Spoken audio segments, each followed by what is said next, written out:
যারা পাস করেনি সেই স্কুলের প্রধানদের গিয়ে আপনি জিজ্ঞেস করুন, তারা বলতে পারবে তাদের স্টুডেন্টদের কেন পাস করলো না। ধন্যবাদ আপনাকে। আপনি খারাপ বলছেন কেন? না, খারাপ বলছেন কেন? এটা সুন্দর রেজাল্ট হয়েছে। আমি তখন ছিলাম না, আপনি বললেন, বলে দেওয়া হয়েছিল শিক্ষকদেরকে। জাতি জানলো আপনার কাছ থেকে যে শিক্ষকদের নাম্বার বাড়িয়ে দেওয়ার কথা বলা হয়েছিল, আমি জানতাম না।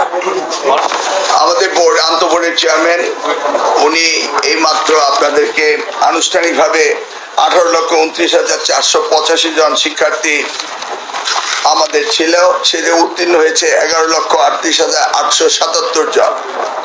পাশের হার হয়েছে 62.25।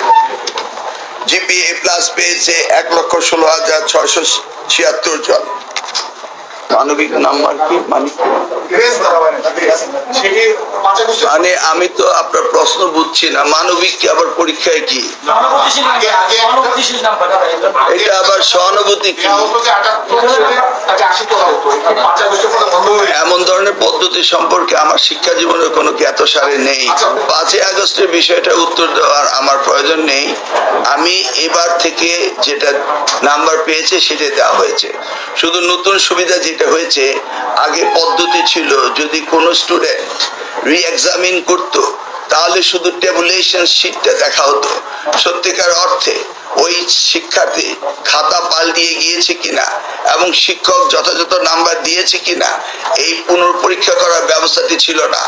এবার আমরা আইনগতভাবে পরিবর্তন এনে সেই ব্যবস্থাটি রেখেছি যে প্রত্যেকটি শিক্ষার্থী তার খাতা পুনঃপরীক্ষা করার সুযোগ দেওয়া হয়েছে। সেই ক্ষেত্রে কোনো মানবিক বিষয় নেই। এক্স্যাক্টলি আবার রিভিউ করা হবে in front of A committee. যদি কেউ কাউকে ভুলভাবে মার্কিং করে থাকে বা যেখানে যা পাওয়ার উপযুক্ত রয়েছে সেটা যদি না দিয়ে থাকে, দেয়াল বি রিভিউ কমিটি। রিভিউ কমিটির সামনে সেই খাতা পুনঃপরীক্ষা করা হবে।